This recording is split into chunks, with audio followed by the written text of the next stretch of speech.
Hello, I'm Philip Stoten, and this is ScoopTalk. Our first session today is on the topic of IoM, Industry 4.0, and the call for standards. Yesterday there was a IPC Standards Committee meeting, and I'm going to jump right in and ask Jason, on behalf of the IPC, to give me an update on the progress that was made. There was lots going on at Apex, and this is the next stage, I hope. It's the third stage. At Apex, we had the first meeting where 22 machine and device vendors and software vendors attended, and that was the genesis of this idea of standardizing the data exchange with machines. And then it advanced to a meeting held also in Chicago in June, and that meeting was quite good. It actually started forming the boundaries of what we would and would not do. Some fundamentals like the standard shouldn't tell you what to do with the data, because that's the IP of the customer or the machine vendor and so forth. And then it had to have elements that were plug and play, things of that nature.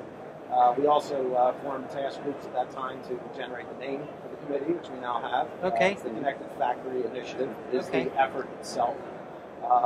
The resulting data will be called Connected Factory Exchange, so a CFX data set will be what it's called. Yeah.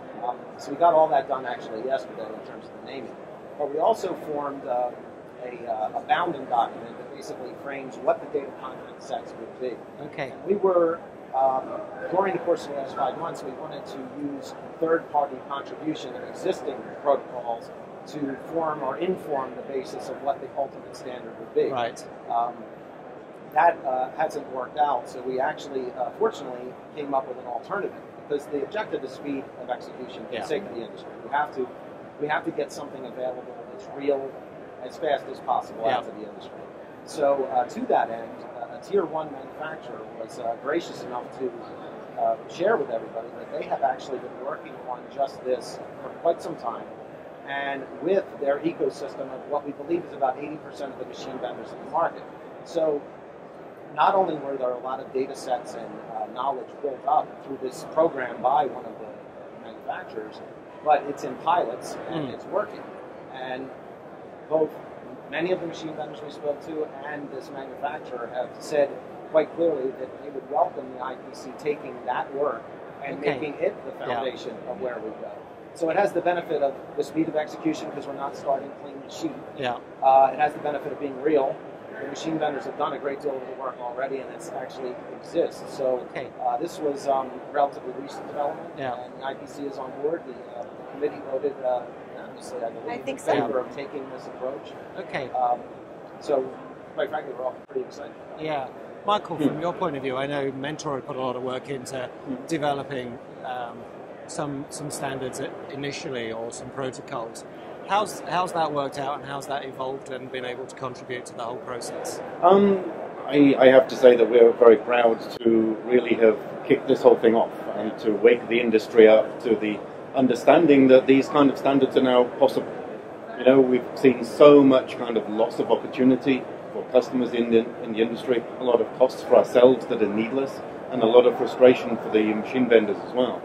It's great that we can finally put an end to that. Yeah. And, you know, we may not just end up with one standard, we may end up with a variety of different ones. But the key point is that now we're in the 21st century. Yeah, and now you're making progress. Marybeth, from your point of view, as one of the vendors that's supplying equipment and that has to connect to a lot of other pieces of equipment, how important is it to you to have that standard? And how urgent is it? What are your customers saying? For us, I believe it's extremely important, and the reason is because as a global manufacturer as well, we're dealing with many different customers' needs. And while we may talk about Industry 4.0, there's still even smaller portions of that customers would like to roll out within their factories. And if we're working with custom software, it's cumbersome, it's lengthy, it's a trial and tribulation for both the manufacturer as well as the customer. Having a standard, of course, will be so beneficial for every different size of company. So we're very excited about this. It plays very well into the fact that we like to communicate with other equipment, and that's what we've been doing, but this will make it so much easier to integrate into a factory and give the customers exactly the data they want. Yeah. And Mark, from your point of view, you've been talking about smart factory for some time, and the journey to that. Standards is clearly a part of that and important to you. You're speaking to a lot of the top tier and through the whole supply chain. What are people saying to you about the need for standards, and what are they asking you for? Well, really, you talk about the vision, the smart factory.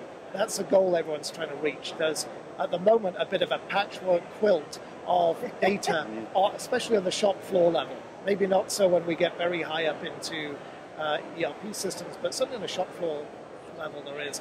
And basically people are wanting to make sense of this big data, correlate it, and then basically give the opportunity to self-correct processes, give operators more information. That's kind of the vision that we have for the industry going forward.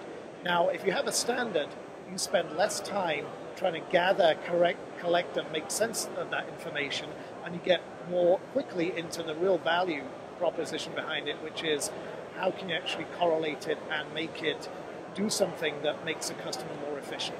So we support the idea of standards, and really the customers we talk to want the solutions. They don't necessarily want to spend many years trying to figure out how to get bits of information out of different equipment.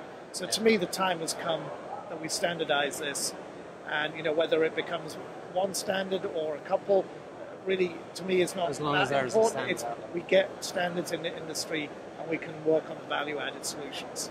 Okay, so I'm going to put you on the spot a bit now, Jason. Timeline. What is the deliverable? And bear in mind, it's all being recorded, so we're going to play this back to you. Well, I was forbidden to speak of timelines, so Okay. I will defer to the IPC. Okay. But we want to move ahead. The whole reason for the approach that I articulated is because everyone knows if this goes on for more than a year or what have you, the industry will seek other ways of achieving the same thing.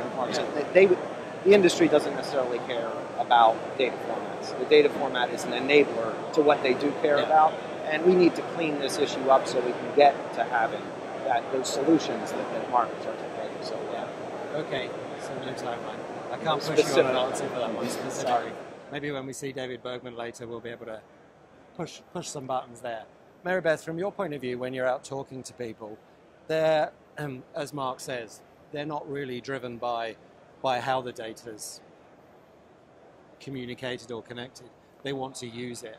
Are you seeing people asking for specific applications? I know Miles has delivered some case studies that are very specific. Are they looking for ways to actually get started on this IoM journey? Absolutely, and we're seeing that much more often right now, and it's a pleasure. I mean, when we get that request, I think it's wonderful. And I think what Jason referred to also as the timeliness of it is very important, because if it wasn't, no one would ask us how long will this take. So the fact that people are asking that question over and over again shows the significance of having a standard.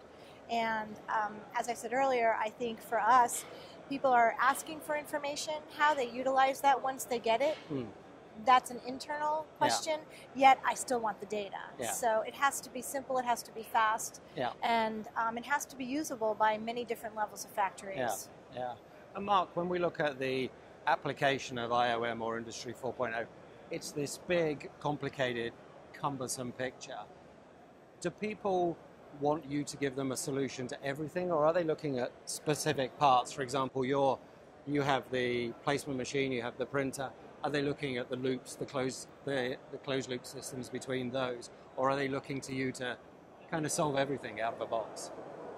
I think they're looking to their suppliers to give them the right information to make real-time decisions on the shop floor, right?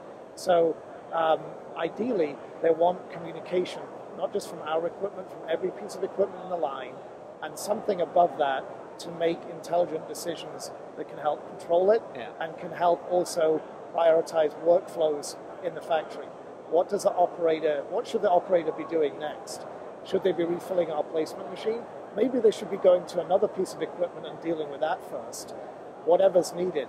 So definitely our customers look to us to integrate into their ecosystem, but they also want the communication to be across the whole shop floor and not just from one supplier in their system. And I think this is where the standards play in, right? Is how do you make sense of the whole of this big data to make some really intelligent decisions, rather than having what I would call an isolated efficiency just because you have one supplier that gives you a bit of information and you do it with that. Yeah. That, I think, is what these standards will bring us eventually. Yeah. You said real time. That's such a key. Yeah. Real time is a big key. Having that data real time. And Michael, from your point of view, one of the things I've heard you talk about in the past is this connectivity of legacy equipment. It's great that all these new systems can be installed and they can do everything, but there's a lot of old equipment there. There's also a lot of manual processes. We need to connect that into the overall data set some way. Is that something that when you speak to customers, when you're deploying factory-wide solutions, you hear about? It really is, because I think people understand that connectivity is really the essential part of then creating the value from the applications that they're dreaming of right now.